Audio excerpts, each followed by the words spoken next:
Okay, so thank you for coming. I'm not any Chao Ding is to see on the screen. I'm not the native speaker, but I come with us to go through this lecture and come closer. Yeah. It worked better. Okay.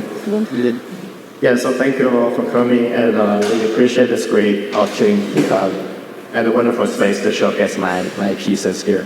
And I guess I will start off by just briefly introduce or talk about my own experience. So this is the first slide. Since I didn't know that to put on my first slide here to introduce or talk about my bio, so I put one of my very early pieces from my college piece a long time ago here to set a tone. I named this piece "My Painting is Garbage." I was really painting this garbage and set up the easel in front of a bunch of pile of trash to paint. Actually, this is one of my favorite pieces in my portfolio, even though it's been like a long time now. So I started briefly talking about myself. I'm a Beijing native. I was born in China and grew up in background Beijing. It's really far from here. And just like go text the pool or on the other side of the letter. I currently live and work in San Jose, Bay Area. And my father is actually an artist. So during my childhood, I sat behind his easel to watch his work, just for leisure, just for fun. And then I started to draw animation. After I finished up my high school, I actually wanted to get into the fine art program for my college. But my father, he encouraged me to get into a pragmatic or practical design program since I can get a job, I can get a paycheck.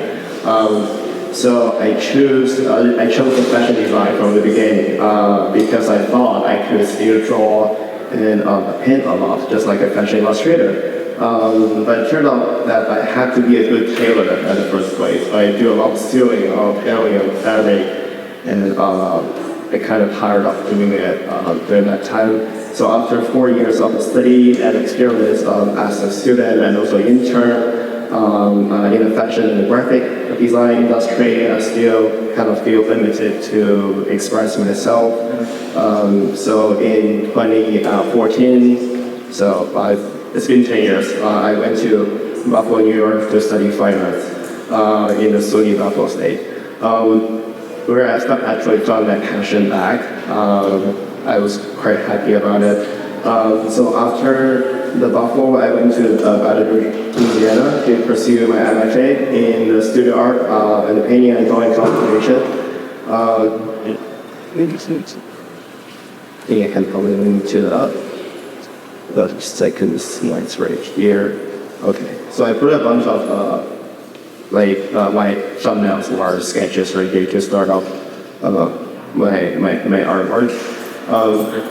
So I define myself as a perceptual painter and mostly working on representational pictures, even though these are very outdated right now. My paintings serve as like a diary, like a visual journey in capturing the essence of moments and fragments from my surroundings and imbued with my emotional struggles, vulnerability, and some fantasies during my chill life. Through my work, I seek to reveal unusual beauties and the poetic significance in the pleasant and places or spaces. My goal is to draw the viewers into the depth of my perceptions. 1 second. So this is my inspiration. When I just started my grad program by LSU, honestly, I didn't actually know what to do. I had a hard time finding my kind of so-called unique voice or direction. So I started to randomly driving around in Baton Rouge without any purposes. But the thing is, I found those abandoned houses or buildings at very desolate places. Like I found a lot around where I was living. So I did a lot of plein air on the spot. I set up the easel in the real places, and I got a chance to talk with the local people who live there. and getting to know the history background or context of those abandoned buildings. And honestly, it was quite fun, very fun experience for me. Some of them even got tore down right after I painted them. And also sometimes I got kicked out by the cops because I didn't notice the no trespassing sign. I kind of climbed into their abandoned backyard. I thought nobody's going to take care about it, but still, it turned out they're private properties, even though they're abandoned. So that's why I put on my artist statement on this way. Growing up with a sense of loneliness, I developed a sentimental attachment to discarded and non-functional objects. Upon arriving to U.S., I have a strong feeling of the displacement able to lead me to explore the abandoned house, and where I found a sense of rootedness, that mystery and memories. The decayed texture and subtle colors left by time fascinate me as they carry narrative possibilities in a silent dialogue of human access. As a foreign artist myself, I find the access of isolation specifically providing a unique lens through which the community and through my art I strive to reintroduce forgotten beauty to viewers' eyes and offering universal impression of psychological representation. Yeah. And it's been a lot to explore. Yeah. I do a lot of thrifting. I like to collect the vintage photos, a lot of antiques. The thing is, all the photos are kind of blurry, right, and very faint. But it serves the purpose. I mean, the art becomes even better to my practices, giving more imaginative room to me and oriented my thumbnails directly. So I intentionally collecting those overexposed photos. They're actually even cheaper than the clear ones. They became a great visual representation in my recent works. I like how it feels by keeping the distant status from their real identities, because I know nothing to the people worrying about in the vintage photos. I do a lot of thrifting. It's kind of like very direct and straightforward way for me to present and historical context for the culture. Like my wife always say, I'm a garbage collector since I mess up my home a lot. There's a pile of a little old stuff without any function actually. They carry a more unique sense to me, which remind me of my grandpa's closet.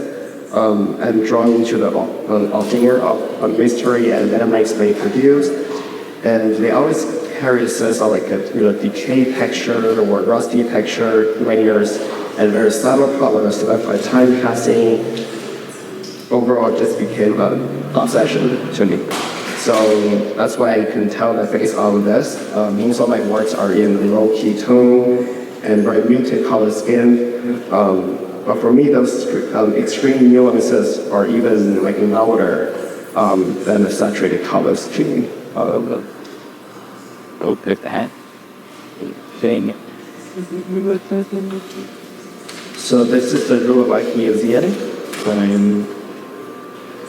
When I was graduating from LSU, the director of this local real life museum came to my studio and purchased one of the other pieces. It's called Cemetery.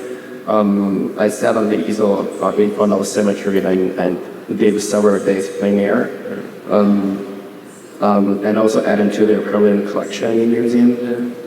And also the director committed me to make a series of documentary paintings for their antique properties. He offered me a print studio in the museum as the second artist residency since the museum established 100 years ago. I think the first artist was back to the 80s, like a couple of decades ago, so you can see all the pictures of your raft. There's still a lot of old stuff left over by the previous artist, but he already passed away. So by this great opportunity, I actually explored a lot of African American history. I have foreigners' viewpoint myself, with painting those antiques from life. And after I completed the series of commission, I was honored to close my solo exhibition in the 50th anniversary exhibition titled Where Peace and Tranquility Reign, the World Museum through the eyes of Chao Ding. Trouble from easy like emerald. And also one of my piece from my grad show, I got to about the lake club in Baton Rouge, and I guess a lot of our generation people in the town, they felt a very strong emotion about into it. I named it next to the freeway. So it's also been accepted into the I would assume Museum of Art as a permanent collection. I also sent like stuff over there in front of this building for like over 2 weeks. It was a pretty fun experience. So like a lot of things tried out in Baton Rouge, especially right before or during the COVID. I'm about to see. So since the COVID exploded, I discovered much more resource of the shutdown, since like clubs, restaurants, schools, and some factories.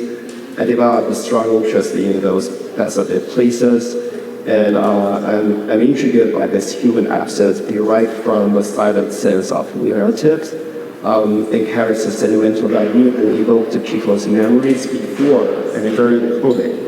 So I kept tracing and recording them and planning a bigger project of the COVID documentation series, and hopefully to showcase to the people next year in the next solo exhibition in Cincinnati. And I went to artist residencies, not all, like several artist residencies. I have to say that I have only finally great experience during the residencies, and they are very different from each other. We have thoughts, fun studies, inspirations. It's just like a lot of quirky things. You see the picture on the bottom over there is from my first artist residency. Actually, second one from the Royal Museum. It was the name is called the Art Creation Center in Tennessee. The owner was a retired graphic designer professor. She owned a lot of great farmland and a full of animals, just like I was doing. So I had a lot of fun experience there. I stayed there for over a month.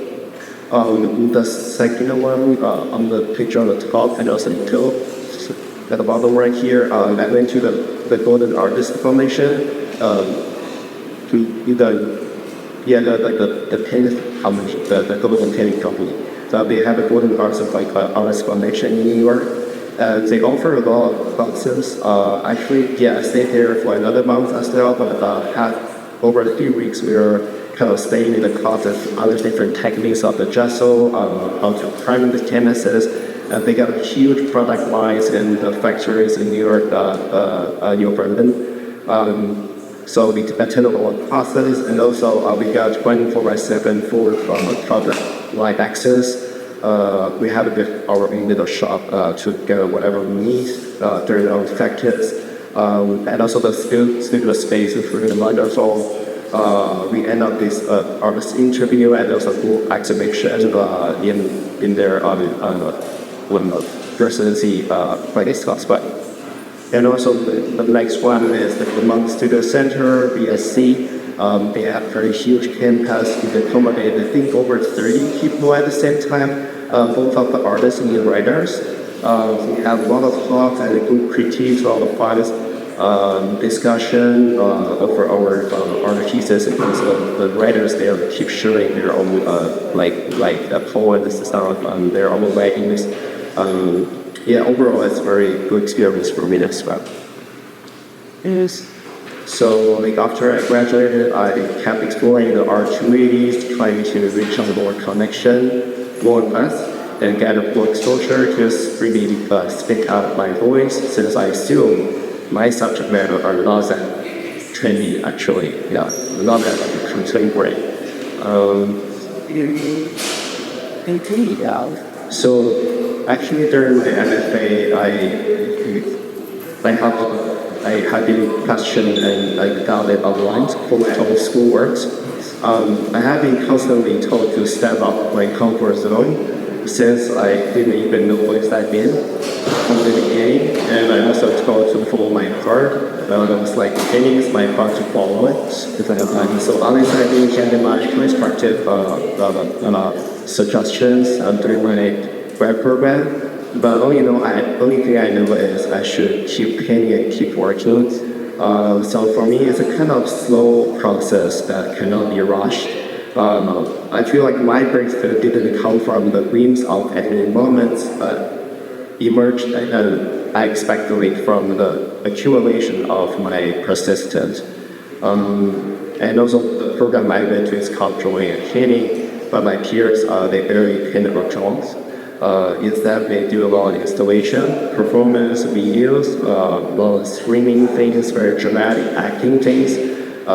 So it seems like the traditional or representational paintings became very questionable currently, since the camera was invented, or now it's AI, right?